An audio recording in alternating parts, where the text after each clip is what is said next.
All right, this is part 3 of keeping the balance of power. I had put it up, but I redid it again, so I'm putting it back up.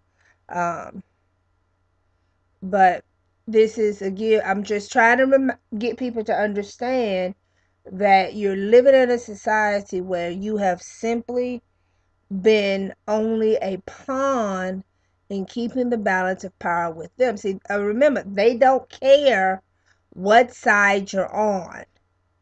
All they care about is that you remain loyal to them as a people. Okay? And I don't know why it's taken us so long as a people to figure out. They only want to use us as long as it suits them. I know this is a bit off subject, but all you have to do is look what they're doing to the so-called Hispanics, Mexicans, South and Central Americans, and all that. And you will understand that if they could do that to you, they would. But they did try with Liberia. But people don't get that one.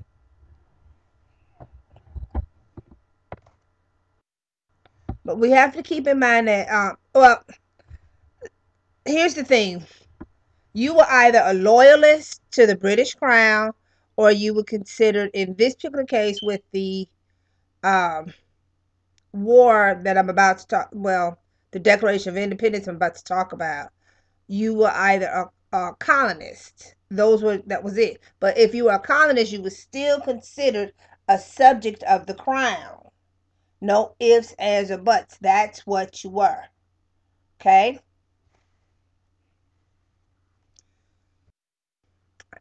The Declaration of Independence was about independence, not actual freedom from their brothers in their homeland. All right, first of all, people need to understand. People don't know that the word, if you go and look up the word country, it just simply means district. Okay? Like you have the District of Columbia, they divide each state into districts and each county into districts within that state. So it's a district or an area that belongs with a larger part of something else. That's all country basically is. It is not, oh well, we're a united people. No, you're going to be united with their motherland or their fatherland. And actually, the reality is fatherland, not motherland. I know people call it motherland, but that's actually an incorrect phrase. It's actually fatherland. And their land happened to be, with the colonists, was Europe, the various European nations, whether it was Spain, England, Portugal.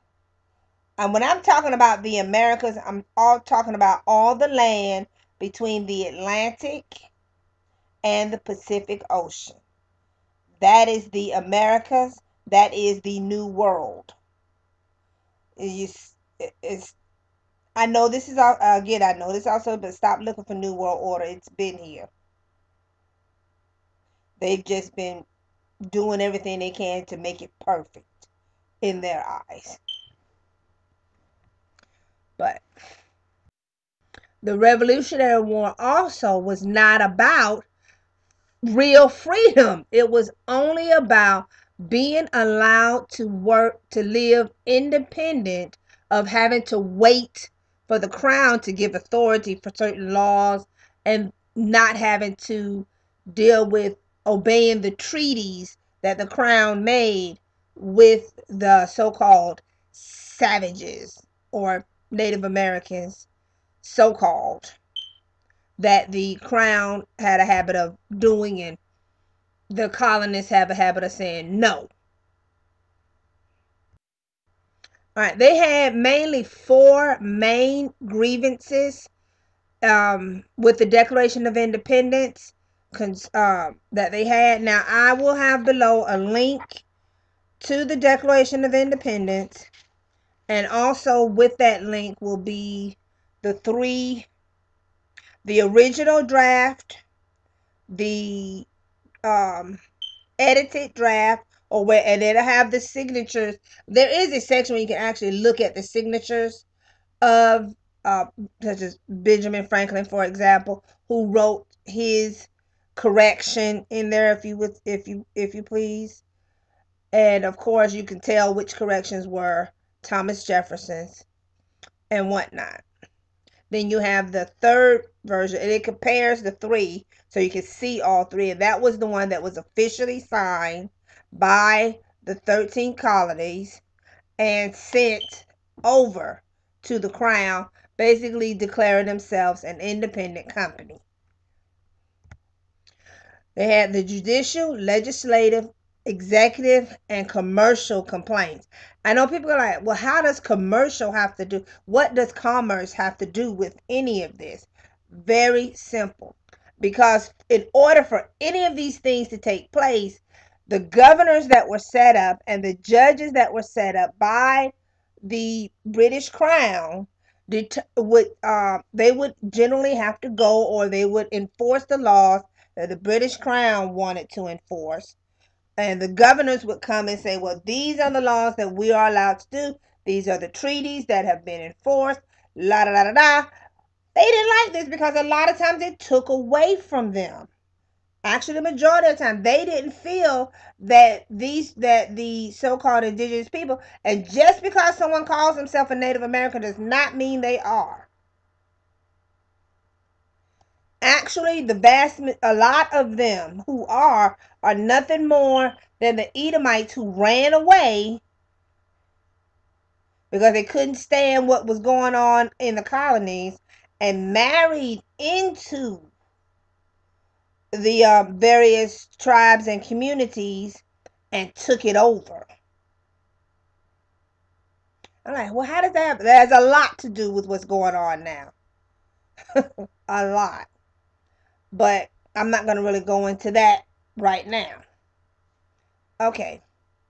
Now, let me just go over a couple of things. It's just one particular area I want to read from this article, and I'll leave the link to it down below.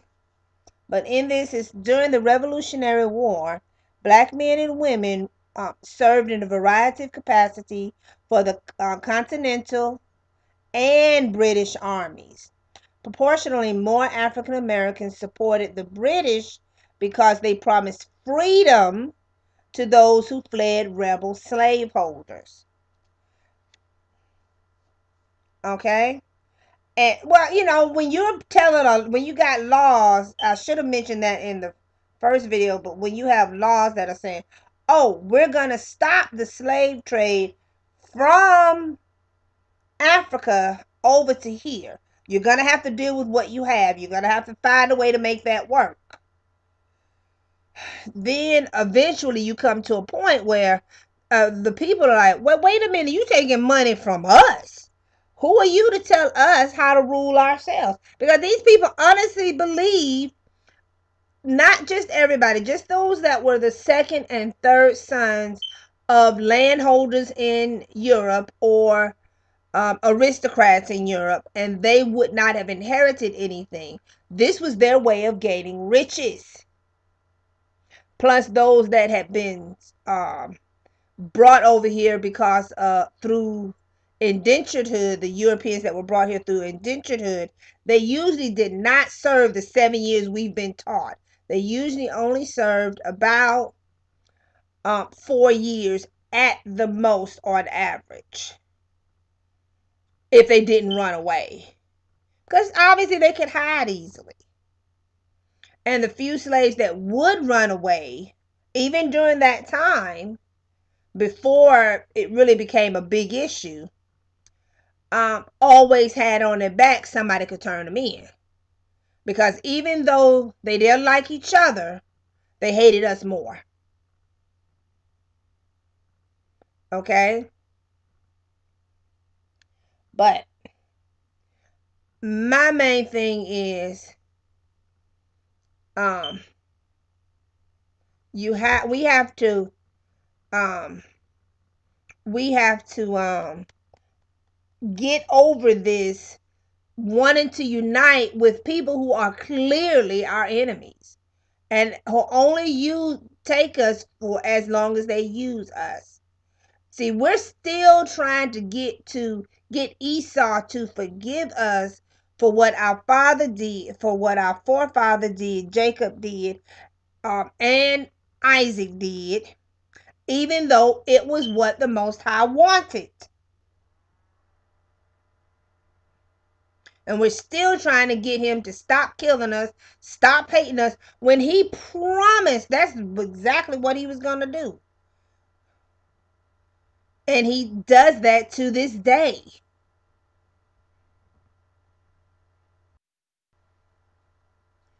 The reason I say we're pawns is because both sides, the Continental Army or the colonists, and the um, British or loyalists, both sides promised us land and freedom, the two things we desired the most.